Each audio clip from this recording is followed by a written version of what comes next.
नमस्ते बच्चों, कैसे हैं आप सब ठीक है ना? कोई दिक्कत नहीं है ना? तो आज हम हमारे पिछले लेसन के आगे चलते हैं। मैंने पिछले 4 स्टैंडे पढ़े थे। कितने? 4। उसमें क्या क्या कहा था आपको मालूम है?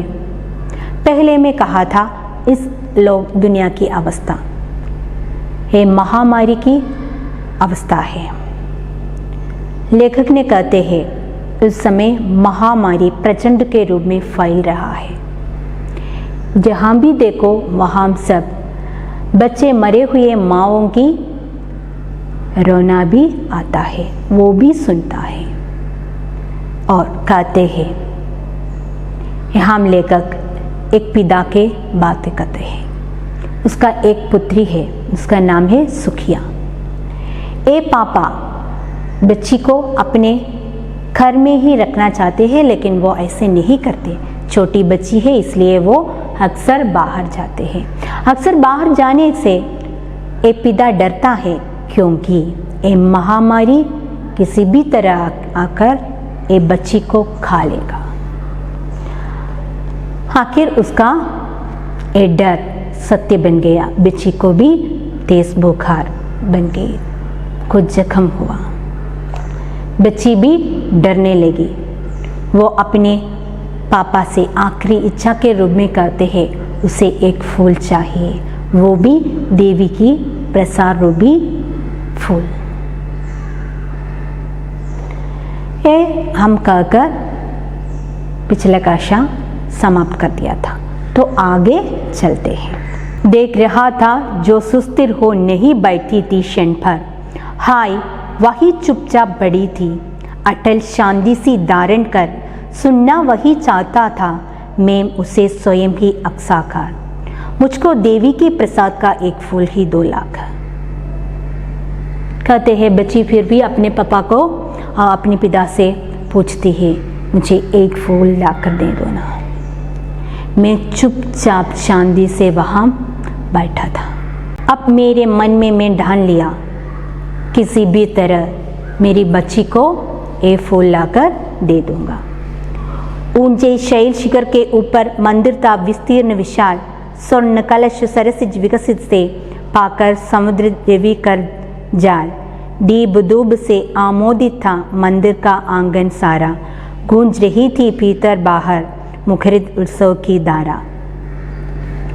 यहाँ कहते हैं वो पिता एक मंदिर में जाती है। ये मंदिर का अवस्था यहाँ वर्णन किया है। कहाँ स्थित है? ശൈൽ ശിഖർ पर, ഒരു വലിയ പർവ്വതത്തിൻ്റെ മുകളിലാണ് എന്ത് ഈ മന്ദിരമെന്ന് പറയുന്നത്. വിസ്തീർണ വിശാൽ, വിശാലമായ മന്ദിരമായിരുന്നു. स्वर्ण कलश सरसिज विकसित थे, പിന്നെയോ वहाँ एक पंकज सरसिज है. വാട്ട് ഈസ് सरसिज? ए ലോട്ടസ്, താമര. ഒരു സ്വർണ്ണ നിറത്തിലെ താമര അവിടെ ഉണ്ടായിരുന്നു. पाकर समुद्र रवि कर जाल, दीप दूब से आमोदित था मंदिर का आंगन सारा. പിന്നെയോ ചുറ്റും ദീപധൂപങ്ങളാൽ നിറഞ്ഞിരുന്നു. നന്നായിട്ട് ലൈറ്റൊക്കെ കത്തിച്ച് നിറച്ചു വെച്ച ഒരു സ്ഥലം. गूंज रही थी भीतर बाहर मुखरित उत्सव की प्यार. मुझे लगता है उस मंदिर में उत्सव थे, इसलिए वहाँ बहुत अच्छे तरह अलंकार, दीप धूपों से अलंकार करते थे. वो भी मंदिर कहाँ है? एक पर्वत के ऊपर विशाल मंदिर, और उसके आगे एक स्वर्णरूपी कमल वो खिला हुआ है और दीप धूपों से सजा है. एक उत्सव का प्रतीति है उस मंदिर पर. भक्त वृंद मृदु मधुर खड से गाते थे सब भक्ति मुद भय, पतित तारिणी पापहारिणी मादा तेरी जय जय. पतित तारिणी तेरी जय जय मेरे मुख से भी निकला, बिना बटे ही मैं आगे को जाले किस बल से टिकला. भक्त वृंद मृदु मधुर खंड से गाते थे सब भक्ति मुद भय, पतित तारिणी पापहारिणी माता तेरी जय जय. पतित तारिणी तेरी जय जय. यहाँ कहते हैं सुखिया और उसके पापा अच्युत थे। अब वे सवर्ण के मंदिर में जा रहे हैं। वो पिता अपनी पुत्री की इच्छा पूरा करने के लिए सवर्ण लोगों के मंदिर में जा रहे हैं। उसने वहाँ मंदिर इतनी सुंदर से दिखाया, फिर भी मन में डर है, कैसा होगा। वो आगे आगे चलते हैं। आगे चलने पर उसे भक्तों का मधुरमय संगीत मिलते हैं। वो क्या है? देवी की कीर्तनालापन, जागरण गीत वो कहते हैं। पतितदारिणी पापदहारिणी मादा तेरी जय जय। वो है वह गीत ऐसी है, पतितदारिणी पापहारिणी माता जय जय, പതിതതാരിണി തേരി ജയ് ജയ്. അല്ലയോ പതിതതാരിണി, മറ്റുള്ളവരെ ശുശ്രൂഷിക്കുന്നവളെ, പാപങ്ങളെ ഹനിക്കുന്നവളെ, നിനക്ക് എൻ്റെ ജയ് ജയ്. ഈ ശബ്ദം ഇങ്ങനെ കണ്ടിന്യൂസ് വന്നുകൊണ്ടേ ഇരിക്കുകയാണ്. അബ് മേരെ പാവ് ഭി ആകെ ആകെ ചലത്തി ഹെ. എൻ്റെ കൺട്രോളില്ലാതെ തന്നെ എന്താണ്, എൻ്റെ പാദങ്ങൾ മുന്നോട്ട് പോയിക്കൊണ്ടേ ഇരിക്കുകയാണ്.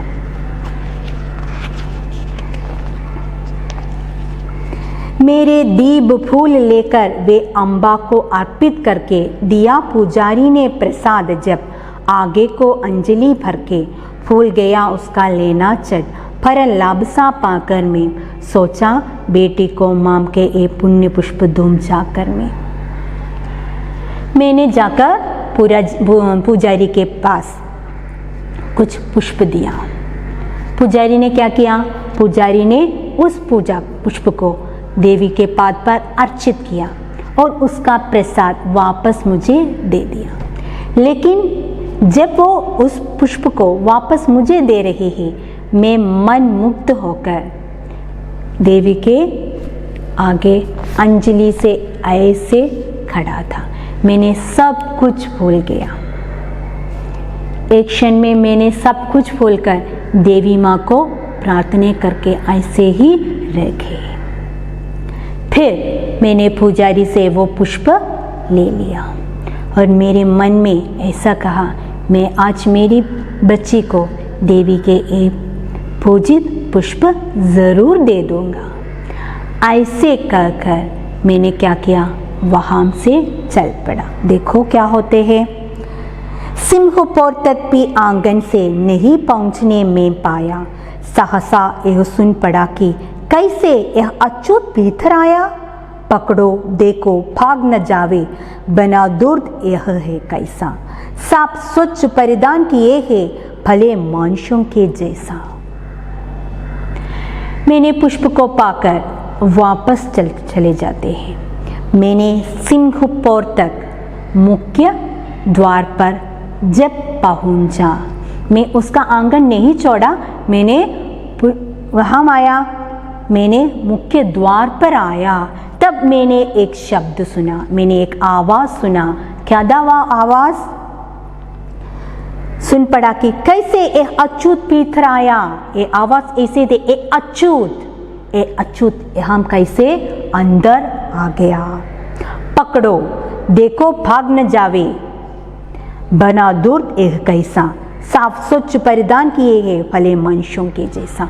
एक मनुष्य ऐसे पुकारते थे, इसे चिल्लाए हैं, हे अच्युत हम आकर देवी का मंदिर कलंक किया है, उसे जाने देना मत, उसे पकड़ो. ये कैसे अंदर आ गया. ऐसे एक आवाज़ मेरी कान में घुसा. पापी ने मंदिर में घुसकर किया अनर्थ बड़ा भारी, कलुषित कर दी है मंदिर की चिरकालिक सूजदा सारी. ये क्या मेरा कलुष पड़ा है, देवी की गरिमा से भी किसी बात में हूँ मैं आगे, मादा की महिमा गे भी. पापी ने मंदिर में घुसकर किया अनर्थ बड़ा मारी. और वे लोग कहते हैं, हे पापी, ये अच्युत एक मंदिर में आकर मंदिर को क्या बना है, मंदिर को पाप बढ़ाया है, मंदिर को कलुषित किया है. मंदिरത്തിന് എന്താക്കി, ചീത്തയാക്കി കളഞ്ഞിരിക്കുന്നു. ये पापी यहाँ गुस्सा है, कोई भी नहीं देखा ये यहाँ आया. ये हमारे मंदिर को कलंकित किया है। चिरकालिक सूजदा सारी, ये क्या मेरा कलुष बड़ा है? मैंने क्या किया? मैं एक मनुष्य है, मैंने कुछ भी नहीं किया। मैंने अपनी पुत्री के लिए एक पुष्प लाने के लिए, एक फूल लाने के लिए हम आई है। मैंने कुछ भी नहीं किया, लेकिन एक सवर्ण लोग मुझे कीड़े जैसे बर्ताव करते हैं। मुझे മനുഷ്യ की तरह नहीं, कीड़े की तरह. മനുഷ്യൻ്റെ പോലെ അല്ല എന്നോട് പെരുമാറുന്ന മനുഷ്യ, ഒരു വികൃതമായ ഒരു കീടെ പുഴുവിനോട് കാണിക്കുന്ന പോലെ എങ്ങനെ ഇതകത്ത് കയറിയെന്നാണ് ചോദിക്കുന്നത്. मैं एक मानव है, लेकिन उस जैसा बर्ताव मुझे नहीं मिलता है. ये मुझे एक क्रूर, एक पाप करने वाले व्यक्ति की तरह देखते हैं. बच्चों, आज का कक्षा हम यहाँ समाप्त करते हैं. धन्यवाद.